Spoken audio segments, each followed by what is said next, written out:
Coppélia is a very special production and a very special ballet in our repertoire. This production, choreographed by John Auld according to the original choreography of Arthur Saint-Léon, was first premiered in 1989, back then at the Teatro São Luís, downtown Lisbon. Myself, and I believe everyone, not only in Portugal, but specifically everyone here with the National Ballet of Portugal and everyone that is related to dance in Portugal, has been following António Casalinho and Margarita Fernandes for many years. A couple of months right after Fernando took over, it was announced that Fernando took over, he contacted me to invite me and Margarita to come here and perform with a company, and he mentioned that it would be Coppélia. I immediately also thought about Coppélia, especially because it was with Coppélia that they danced their first principal roles in Munich. It was with Roland Petit's version, but still it's the same Coppélia. Right after we discussed our availability, we got sent all the videos in order to learn this version of the ballet. It was a very old version, very old video actually, and we got to learn it almost right away. So we would learn especially the dancing beat, so it would be easier and easier along the time. And then we finally had the opportunity to come here for only one day, the week before the show, so not much, but by that time we had basically the whole ballet already learned. So we used very well the time here with the company and with everyone on stage to try the costumes, to get through all the pantomime and the acting bits especially. And it was really productive to get to know the company and do such a good rehearsal only in one day. And the day of the show we also rehearsed a couple of hours before, so to try to use the time as much as we can. Having danced the role of Swanhilda in Coppélia from Roland Petit made it a little bit harder to learn this version, also because this was my first full length as the main role, and I was studying it day and night, so the ballet and the version got very stuck in my head. So to detach from that and to learn a different choreography with the same music was quite challenging, more than what I thought. There wasn't any orchestra rehearsal. We always used the recordings of the orchestra, but we already knew more or less how the tempo was going to be, and we also watched one performance the day we came to do our first rehearsal with the company. We watched a performance with, of course, live orchestra, and that was very, very useful for us. It was Francisco Gomes dancing, and it was really nice to watch different Franz from what my perspective was, and I was very happy to see him on stage after a long time without seeing him from school. For me, Swanhilda, it's a very charismatic, genuine role. She has a very big personality. She's very strong of herself. She knows where she stands, and she's very young, very happy, very easy with life. She gets mad fast, but she gets happy also very quickly. She likes to pretend that she is this big girl, that she knows better than anyone. So it's a very nice role to do. You have so much room to explore. You can do 1,000 times and always play it a little bit different.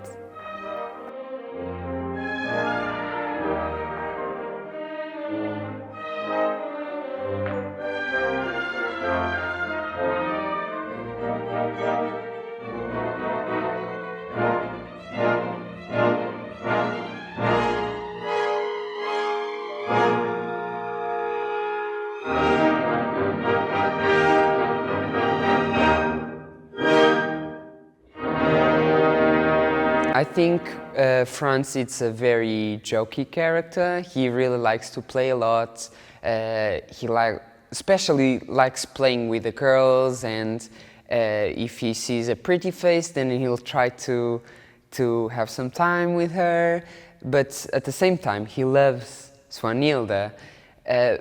But Swanhilda knows Franz very well, and she knows that he is like that. So they are always fighting a little bit, and basically the ballet, it's all about this relation that they have together. And it's a very interesting dynamic that they have between both, because Swanhilda is a very strong character, and basically Franz just never takes it seriously. And so it ends up being very funny, and in funny situations it is very playful. It's interesting to see ballet history in different perspectives, and we also believe that there might be the tendency to create ranks of classical ballets, like the Tchaikovsky trilogy. And it's not I call it trilogy, as in Swan Lake, Sleeping Beauty, and Nutcracker, and then Giselle in its particular and unique position, and then that Coppélia seems less complex in terms of technique, and just because he does not have the 32 fouettes, for instance, like Don Q and Swan Lake and many others. But the fact is that Coppélia is quite challenging technically.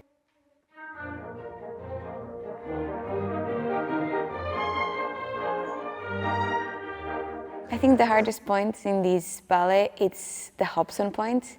It's quite an old version, and I think before we did more hops than nowadays. The choreographies were a little bit more fast and with a lot of coordination. People were moving not so slow as nowadays. So this is the challenging part. But the acting, it's so free that you have such a good time on stage. Swanhilda's role, it's a role that you almost have three different characters in first act, in second act, and in third act. In first act, she has to show that she is the leading girl in the village. But the village is packed of people, so she has to outstand with her quality, with her jump in their first variation. And then in second act, she tries to personify the Coppélia doll, and the way she has to make her movements look very mechanic, but also to make the will of Dr. Coppélius when he asks her to dance. And she creates the Spanish persona and then the Scottish dance. And that's quite tiring because it's one after the other one. And not much time to change costume for third act, and then we all remember that very long sequence of promenades that later on we can relate with Rosadage and Sleeping Beauty, but actually before then we had Swanhilda doing a very long arabesque promenade, still with those turns and balances. This ballet being an old version, it's very exciting for me, I find, because it is the type of dancing that I'm used to watching from school, the type of dancing that I learned and I always wanted to perform. So once you get to the company, of course, you have all types of ballets, you have classicals and other ones, but this is very going back to the roots of the classical ballet and the study that we have in school.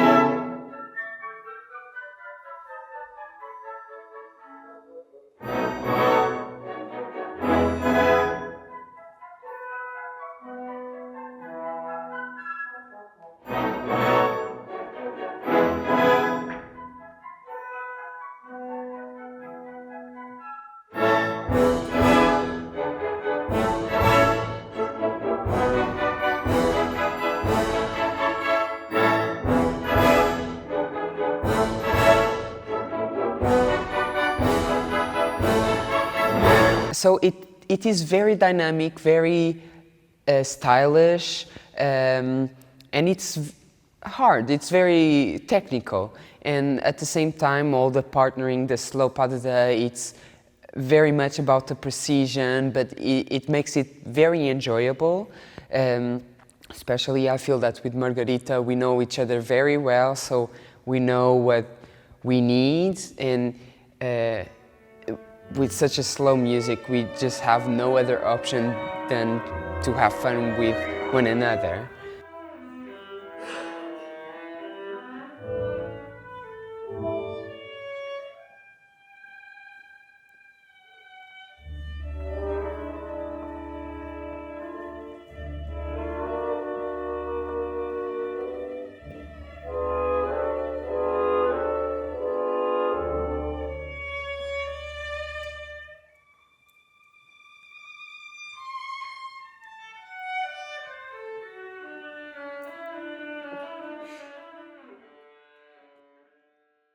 One of the aspects that I find more relevant about Coppélia is indeed the pantomime. But it's not just the fact that it is there, and we have many other ballets that obviously they are there, like Swan Lake, Giselle, and other 19th century ballets. But if we see it closely, in Giselle or in Swan Lake, they are very short. They happen only when it needs to be happened.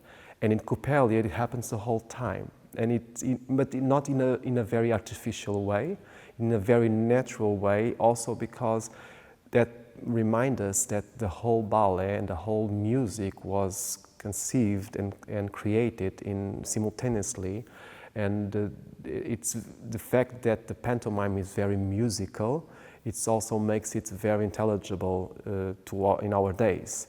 So the other day we had a school performance, and after we had a post talk with artists and students, and one girl only asked one thing, it's what this meant, and I said it's the dolls that I constructed or I created. So it's interesting, but all the others about seeing it, about beautiful doll, that it's reading, that you came here to steal my stuff, and they say no. So this is very important that dancers can actually have that role of making it look contemporary in the perspective of it's not something that is old, it's something that it was created long time ago, but it still makes sense to reproduce, because if dance was created to tell us a story without the use of words, it means that gesture has the power to communicate. And Coppélia, it's actually, if not the best, one of the best examples of how pantomime can be so clever and not simple at all. But also, when I say by not being simple, means that you don't have to be so much ornamented. You have to be very clear and very musical, and also with a very theatrical posture, that saying that I go there is not the same that saying I go there.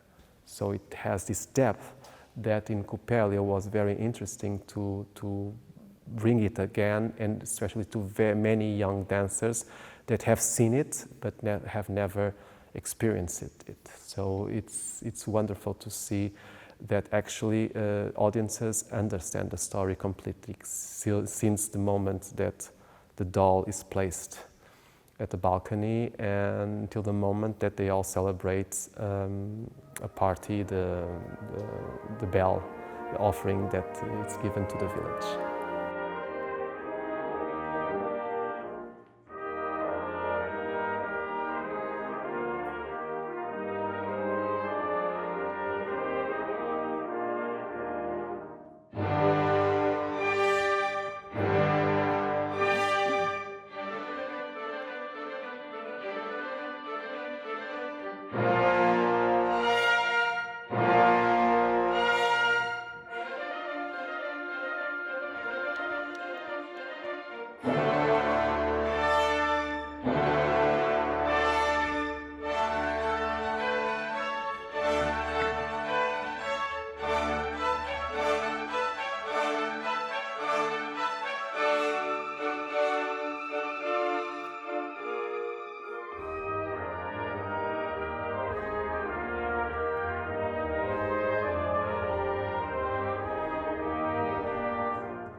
Thank you.